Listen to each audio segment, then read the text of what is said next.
Craig Hummer is like the Stretch Armstrong of sports broadcasting because he's so flexible. He can do so many different things. Hey, I'll do this, I'll do that. He's done over 60 different sports. You know him from PBR with CBS as the play-by-play voice, drone racing as well on NBC. The list goes on, Craig. If we were here to go through everything you've done, all of your accomplishments, it would take months. It would take a long time to go through it. And the great thing is we're going to have some fun looking back at what you've done. I'm Okay. Bryan Fenley, an anchor at Fox Sports Radio. Where do you allow yourself the most self-validation for everything you've done in sportscasting? That's a cool question. I think I'd probably still go back to, in terms of just answering that the most directly, is still in my exercise, if that's even, a viable answer. But, I still am very athletic. I was very fortunate to come from an athletic background, Brian. And as you were saying about my broadcasting career, I've done a few things, even though it's in a very random sport, but I still, get out either on a bike or in a swimming pool or out on a kayak or whatever. And those are my Zen moments, but they're also the moments when it's like that golf swing, right? It's like those of us that pretend to be golfers, you hit one good shot every 100. And when you hit that one shot, you're like, yeah, I could do what, Tiger does, or what, Rory does, or, any of the names, but you can't, but you just allow yourself for that second to think that you can. So even though I'm an old guy now, even though I have a workout here or there that feels pretty good, that's when I sort of say, all right, that was a good one. You were a swimmer. I know you've spent a lot of time in Australia working with what triathlon. I mean, there's so many different things that you've done before you got into sportscasting and kayaking and water sports and lifeguarding and all of these different things. When you look at what you do and what you've done in the exercise realm, when's the one like competition you were involved in when you pushed your body to the max, the most you've ever done before, where it was the most athletically draining and you don't know how you got through it? Well, I think there's one thing in particular, and that was when I was a professional athlete in this random sport called ocean Ironman racing, which, as you hinted at, is a little bit like triathlon, but four different things actually: swimming, running, kayaking, or what we would term a surf ski. The technical difference being you sit in a kayak, but where we were on top of a surf ski in a molded seat and footwell. And that allowed you to go through, 20 to 30-foot waves and bail if you had to, and then, get back in as quick as you could before the next wave hits you. So I competed in a professional series in Australia for a number of years in the 90s. And those races were endurance races, anywhere from 2 to 4 hours long. One of the great guys who I not only raced against, but lived with for a number of years, his name is Guy Leach. He used to say, basically, his mantra was, if I don't put myself in the hospital while I'm racing, it's, I didn't do enough. And so that was sort of the mentality. We're in a little bit more of a touchy-feely society now, where that might not be the most politically correct statement to make, but that was his mantra. And back then, that's sort of what we tried to do week in and week out when we did these races. How does that thrill for adrenaline, that adrenaline seeking mindset, lend itself to what you've done career wise in looking at different sports, extreme sports, and Mhm. sort of building your career off of those? Well, again, I was really lucky. I'll tell you actually how I got started. I did one race a year in Hawaii. It was sponsored by, at the time, I believe it was Outrigger Hotels. It was put on by a group named Team Unlimited. The guy running that was a gentleman named Tom Kiley, who came from the hotel industry. And he saw lifeguard racing, or lifeguards, as a way to epitomize an angle to bring people to Hawaii because of, clearly, right, the obviousness of what Hawaii represents. Sure. So I asked him one time if he would consider me for anything he, moving forward, because I knew he was putting on shows, not just events. And he said, well, he just immediately looked me in the eye and said, thank you very much for letting me know that. I'll definitely keep that in mind. And no joke, 5 minutes later, he walked over and handed me a microphone, and he said, if you go interview the winner of the Waikiki rough water swim, which at the time was the #1 ocean swim in the world. People came from all over the world to do this ocean swim in September. If you do well, he said, I'll keep you here, all expenses paid, to host the Diamond Head Biathlon for ESPN. And that's how I got started 25 plus years ago. How much pressure did you put yourself through for that segment? Because it seems like that was your defining moment. How you did depended on which fork in the road you were going to take. Yeah, well, I mean, you can relate to that too, right? I'm sure you've had moments like that in your own career. And I would think any successful person, whether it's broadcasting, business, sports, what have you, right? The medical profession, right? You have a surgery maybe where it's the first time you're doing something like that, and it better go well because it literally is life or death. Thankfully, that wasn't the case with me, but I absolutely put a lot of pressure on myself. I think that's probably one of the reasons why I have, I don't want to say excelled, but I certainly have gravitated towards some of the sports I've covered, because I haven't covered stick and ball stuff like you have, right? I mean, I have sort of made my, living on the periphery of the four big sports. And I've always referred to it as passion sports. And I knew all about that because of the sport that I was in. And certainly growing up as a swimmer, long before the Rowdy Gaines and the even Mark Spitzes and the Michael Phelps of the world had come along. I just did it because I thought it was fun. And so a lot of the jobs that then I was able to translate to, at least at the beginning of my broadcasting career, they were the same types of sports. The athletes were doing it for the same exact reason as why I chose to go into these lifeguard competitions post college. And so it was just an easy transition for me. It's a lot. I would think how an analyst who was a former basketball player moves into basketball broadcasting, or certainly as we see all the time, right? Former football players move into the booth like Tony Romo and excel, right? As analysts, it's because they're thinking the same way they did when they were an athlete. So I know you do that in your career as well. I mean, you and I have just sort of flipped the script a little bit, right? We've taken what we've either known as athletes or what we can see from the other side, and we now bring that to either our hosting or our play-by-play, capacity. What you've taken as an athlete, you've been able to use in calling Olympics. Mm-hmm. And what was it like to get the phone call that you were going to be part of the broadcast team, the first Olympics that you ever did? That was 2004. I actually had just finished a kayak competition up in San Francisco. And I think my reaction, I think, is probably the same as anyone who has gotten that call. I mean, euphoria, right? I mean, it is such an iconic thing to be a part of. And let me give you a little side tangent here, which will hopefully bring it back around in a lot of ways to perhaps some things you're going to ask later on. But I'm a big believer in putting energy out there for things that you want to do, right? When I was a kid, I used to tell myself, I'm going to go to the Olympics. I'm going to go to the Olympics. I'm going to go to the Olympics. But here's where I think this is, whether it's karmically interesting or just conceptually interesting.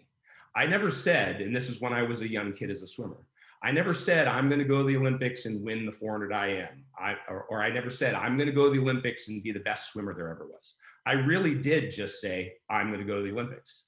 So when I got that call in 2004, or the fall of 2003, my dream, right, that energy that I had put out there since I was a kid came full circle back around. I was going to the Olympics. That's exactly what I'd said. I was never specific, right, as I'm trying to get to that point. So if there's a lesson in that for all of us, go ahead, be specific, right, with what you want. Put that energy out there. I mean, it still came true. I went on to cover not just one, but 4 other Olympic Games, so 5 in total. And each time I was able to be part of that team, it was special, right? And it was memorable. How are you so cerebral and able to visualize at such a young age? Uh, I Wish I could go back and ask my former self that question. How You knew? might have a few you'd Yeah. like to ask yourself too. Yeah. I don't know. I don't think, I think that's a great thing. I mean, I've got three daughters. They're ages 25, 22, and 19. I mean, I think that's the beauty of kids, right? I mean, kids aren't, whether you want to call it, and this is a little pessimistic way, but right, kids aren't beaten down. Kids aren't, told, at least in the right environments, right? Kids are taught to dream, right? I think all of us as kids, if we can remember them, had dreams or have dreams, right? If you're a kid out there either listening or watching to this right now, I mean, yeah, we should all stay dreamers is I'm a firm believer in. And I spend more time reminding myself of that every day now as a 55 plus, year old adult with a mortgage and family responsibilities and a job. But we should all, right, dream every day. 55 going on 35 to be correct. Craig Hummer with us. I'm Bryan Fenley, an anchor at Fox Sports Radio. When did dreaming help you in your career journey where there was a roadblock, there was an obstacle, and you remember vividly where your perseverance waded you through some challenging times and you were able to prevail? Um, I mean, without perhaps going into specifics like you're asking me to, I just in generalities, I think broadcasting tests that.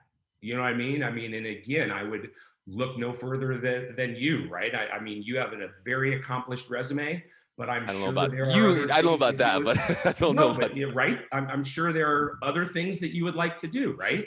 And I have other things I'd like to do. And as great as the PBR and DRL and my resume has been, I think that's only natural for all of us to either aspire to more or want to plan and explore other things.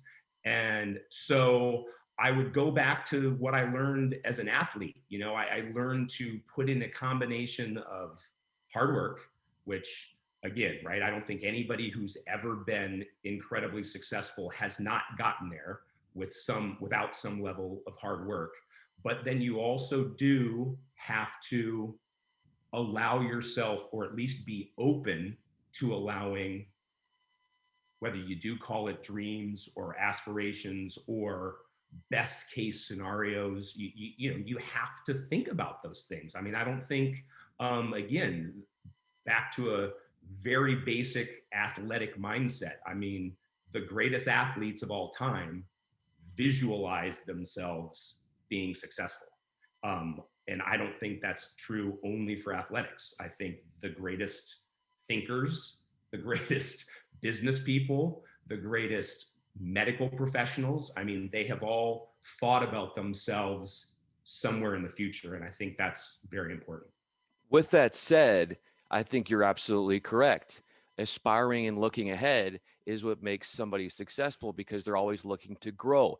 At the same time, how do you deal, Craig, with that dynamic of being partly in that camp, always looking to grow, always looking to expand your craft, but at the same time, self-nourishing yourself in the fact that, like, look at all these things I've done already. And giving yourself some credit at the same time. Like there's always that drive to want to do this and want to do more. And I think, at least I don't want to speak for you, but for me, sometimes it's like you're always looking to the future and what could be. And you never give, you meaning me, enough credit for what you've done or Mm-hmm. give yourself enough of a figurative pat on the back. How do you deal with both of those angles and yeah, working through them? Um, a couple ways. One is that it's constant work, right? It's like, and again, I think you probably know this too. There are moments, I mean, let's be honest, right? There are moments where that little bit of ego seeps in, and whether it's after a show or it's because someone, compliments you about something, you do. I mean, those are the tiny reflective moments, at least that I try to keep them tiny, because first and foremost, you and I both know, whether it's a radio broadcast or a TV broadcast, we're only a small part of it, right? There are a lot of people that are making everybody hopefully look good, right? I mean, that's always the goal. But for me specifically to sort of find that balance, I, at least in the past few years, I don't know if you know an author by the name of Ryan Holiday. He's a guy that writes it's called Daily Stoicism. It's basically a modern interpretation of what has been around, right, for thousands of years. I mean, Marcus Aurelius, studied this. George Washington studied this. Thomas Jefferson, Teddy Roosevelt. It's been around a very long time. But the basis of that is, it's just daily work. I mean, right? You don't ever allow yourself to celebrate too much, and you try not to get too depressed if something, doesn't go your way. And that's not easy, right? I mean, it's natural to go through life, I think, or at least I have felt in my life, it's natural to go up and down, right? Like nothing would be worse to me personally than to sort of be all gray. I'd rather have all the colors in there, right? I mean, which is good and bad. And some people, that is not the way they would want to live. But for me, again, I mean, trying to work on that balance is a daily task. But it allows me, I think, to stay, very grounded. And one of the other sort of mantras that I think allows me to do that is, and it's only come in the past few years. I mean, again, I have been working on this a long time, and that's sort of progress, not perfection, right? I mean, I think we all are maybe put the goal as perfection incorrectly too often. And if you try to dial that back and parcel it day by day, progress day by day, it makes it sort of more manageable. At least it makes it more manageable for my pea brain. Okay, first of all, it's not a pea brain. It's much bigger than that. But when you look at the progress that you've had, looking at your recent work in television to that very first stint you got early on when you described it, that first opportunity, that interview, what's changed in the way you comport yourself on television and the progress that you've seen in yourself? I think, again, it even though 25 years ago when I started, I didn't really know about this stoicism. I didn't really know about a lot of that, as I just mentioned, that sort of progress, not perfection. That's probably the biggest thing that's changed, because early on in my broadcasting career, and for a long time during my broadcast career, I just assumed the only way to continue to get hired was to be perfect in my job. Now, I was very lucky that my original gigs, for the most part, all came in live TV. Like my first big gig was being the sideline reporter for the AVP, the Pro Beach Volleyball. Sure. And so for a number of years, I worked with Paul Sunderland, Tim Hovland, Bill McDonald, and this is when the AVP in the 90s was 30 plus weeks a year. So, I was getting paid to walk around in flip-flops and board shorts and have my feet in the sand on live TV. So it was a great sort of, whether you call it baptism by fire or just a, sort of hardening of that steel through the fire, right? That I learned, which again, I don't think a lot of people in our world, the broadcasting world, feel that way. Live TV is intimidating to a lot of people, and I love it. I mean, I hope I never lose that love of it. I mean, my wife has always referred to me, and this is back to, of course, my athletic career, but she refers to me as still being a start line junkie. Like the whole idea of when a show starts, you have to be ready. There's that buildup of hopefully a little bit of anxiety, a little bit of nerves, a little bit of adrenaline. And then you have that release of when the show starts, much like, a race. And then how it goes is fully based on whether or not you're going to perform well. So I still enjoy that feeling. And I would be remiss if I said that it didn't, I think, help me as a broadcaster. Like I hope I never lose the butterflies, right? Before we do anything, because that to me means you're sort of ready, you put the work in. Where do you see those butterflies coming through? And a PBR broadcast specifically? Um, I don't think they are noticeable much in the PBR broadcast. It might be noticeable only to a very select few family members of mine or Well, friends. you're a But consummate professional. Yeah, yeah, yeah. but no, No, but I mean, I'm pretty much, and I hope you know will walk away from this podcast where you'll see me on TV and you'll go, that's the guy I talked to. You know, I don't have a persona. You know, I never was dying to be an actor and, you know, do Shakespeare in the Park. I'm me. I mean, and so what I really enjoy about the PBR broadcasts is 16 years ago, I was brought in to be me because they wanted a non-cowboy, non-Western, you know, sort of culture guy to help build the sport. And I think that's what we actually, and I think, you know, I will take some credit for helping build the PBR into a bigger brand because they were doing fine, right, in the Western world. But Randy Bernard, who was the CEO at the time, and a guy named Marty Ehrlich, who was running Versus at the time, which, you know, morphed into NBC sure. Sports Network. Now, as we all know, is NBC Sports Network's going bye-bye. But, you know, those two guys had a vision where they were like, if we want to make the PBR bigger, the number one way to do it is TV. And we can't have everybody dipping their toe in the same Western world. We need to bring in a guy that might make it seem it's a little more broad. Fascinating. How close were you in terms of playing yourself? I know you said stuff about acting when you made, and I know you've been asked this question before, but were you yourself when you played that part in Baywatch? How close to that were you? Did we see the real Craig Hummer? That is really funny.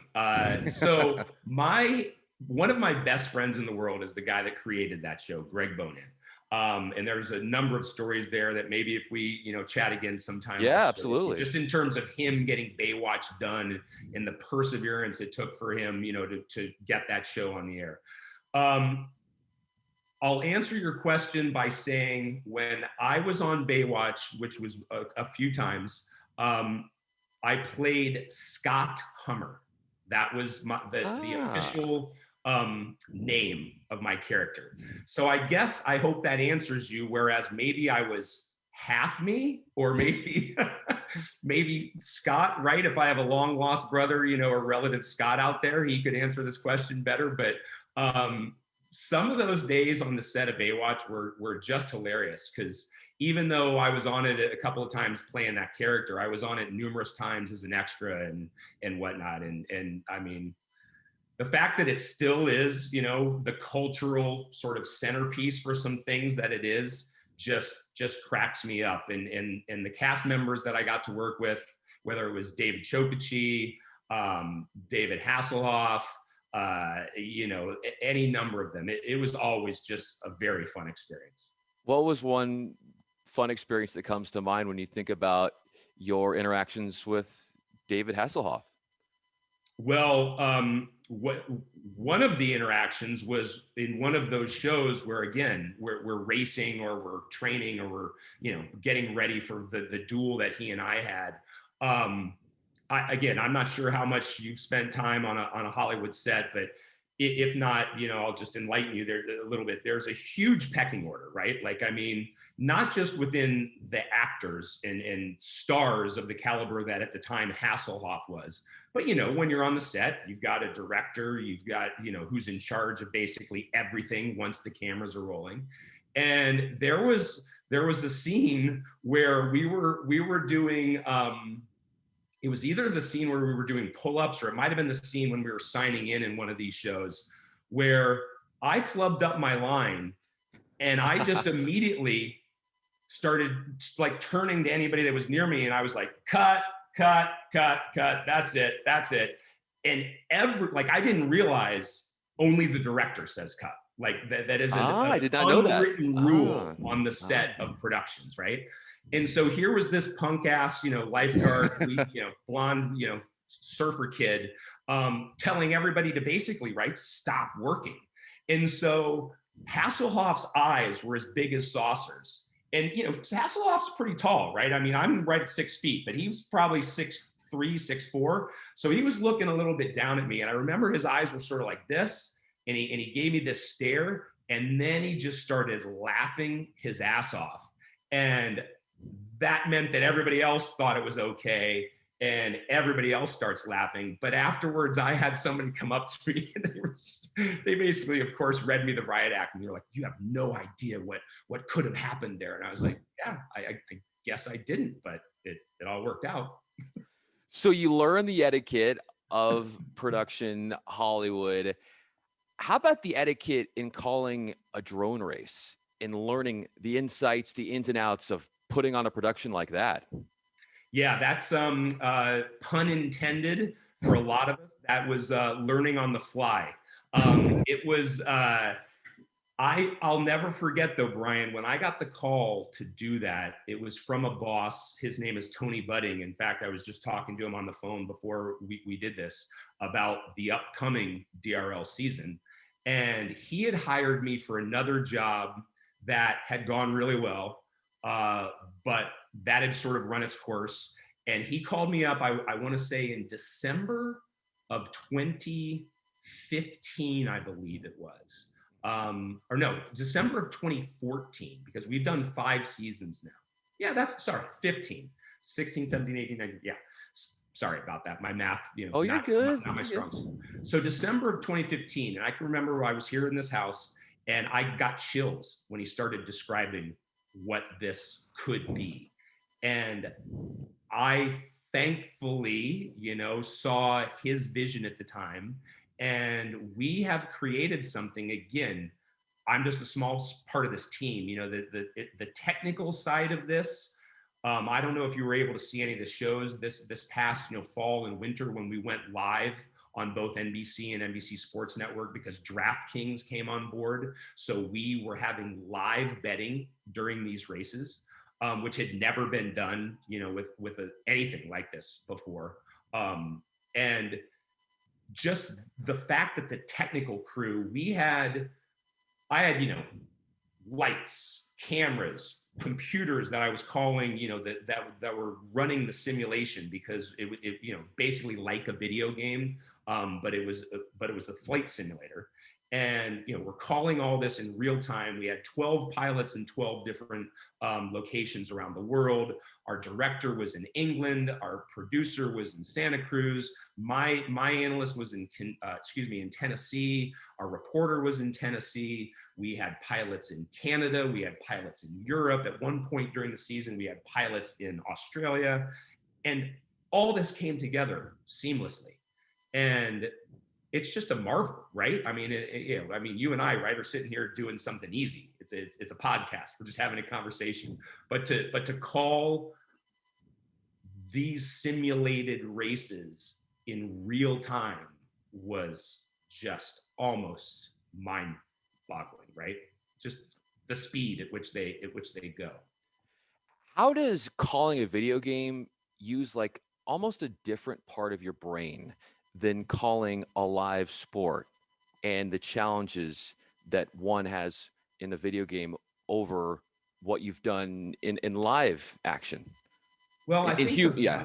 yeah, no, and I think I'll answer it by almost not answering it, because my whole goal was to keep it exactly like a sport. I mean, to not make it any different, because we call it the sport of the future, right? I mean, that is the tagline for DRL, Drone Racing League.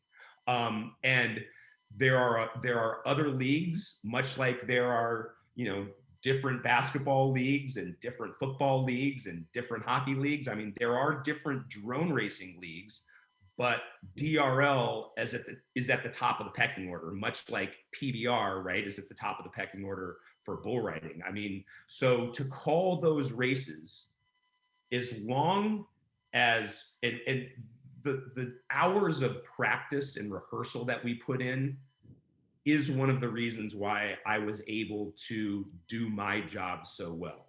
And it goes back to, right, the technical team doing their job so well.